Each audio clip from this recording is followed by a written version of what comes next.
On May 1st, International Workers' Day was celebrated all over the planet. In Indonesia, tens of thousands of demonstrators took to the streets of Jakarta, demanding higher wages and better working conditions. Ecuador's President Rafael Correa led 30,000 demonstrators in Quito against the power of foreign multinationals in his country, where unemployment has soared to 10.3%. Correa is the first Ecuadorian head of state in 28 years to join the May Day procession. ¿Cómo han competido los países latinoamericanos? Precarizando su fuerza laboral, explotando a sus trabajadores, disminuyendo salarios reales. ¿Y quiénes han ganado? El gran capital, los países del norte, teniendo bienes más. In Venezuela, President Hugo Chavez marked May Day by seizing control of the country's remaining privately held oil projects in front of thousands of supporters. He said the move was part of an effort to reclaim the country's resources for the people of Venezuela. 100,000 Italian union activists marched in Turin, while National Labor Day rallies were dedicated to a campaign to reduce workplace deaths. According to union figures, a yearly average of 1,300 workplace deaths occur in Italy. France's largest labor union held a May Day rally in Paris, while nearly 250 demonstrations organized across France to make their social demands heard. In Thailand, about 10,000 workers marched through central Bangkok, accusing the military-backed government of mishandling the economy and demanding an immediate return to democracy. 100,000 people took part in a demonstration in Oaxaca City, Mexico, and a group of students took over a university radio station in order to broadcast messages in support of the Popular Assembly of the People of Oaxaca.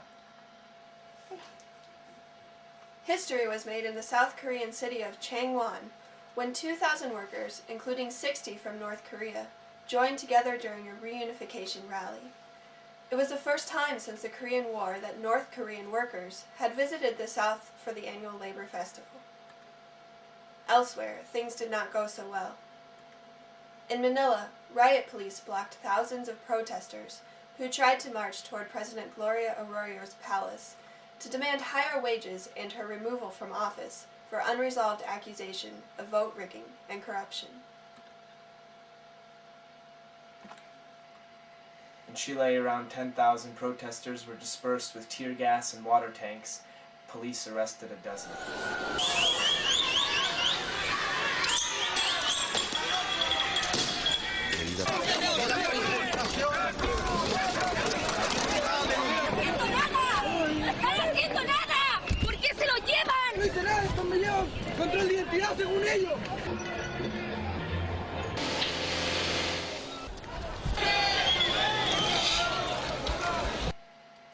In Macau, a southern Chinese territory, police fired shots into the air after hundreds of protesters broke through police lines during a march. In Zurich, after many hours of street fighting between protesters and police, people began to attack banks, private companies, police stations, and cars with firebombs and paint bombs. The Zimbabwe Congress of Trade Unions says it was forced to cancel May Day celebrations in 4 provinces after militant supporters of President Robert Mugabe's ruling ZANU-PF party allegedly threatened to murder union officials if the celebrations went ahead. Police in Berlin arrested 68 people when violence broke out ahead of May Day celebrations. Across Germany, more people were arrested when neo-Nazi demonstrations were sabotaged by counter-demonstrations, with some turning violent.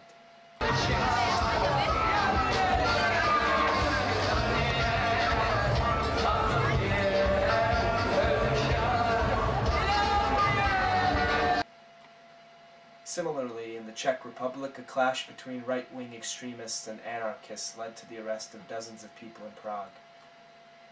The worst violence, however, was in Istanbul, where police fired shots in the air and used tear gas and water cannons to disperse left-wing demonstrators intent on holding a band rally in a central city square. Turkish police arrested at least 600 people.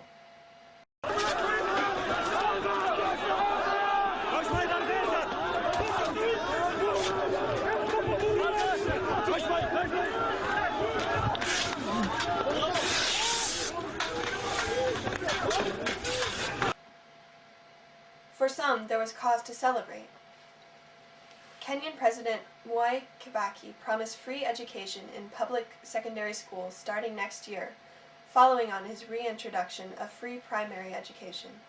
In Burundi, President Nkurunziza awarded government workers a 34% pay rise. In Nicaragua, Sandinista leader Daniel Ortega led a march of young civil servants, students, and poor people. In his Labor Day address, he proposed a 15% increase in the country's minimum wage. He also spoke of plans to free Nicaragua of the International Monetary Fund and eradicate hunger and poverty, while keeping education and health services free.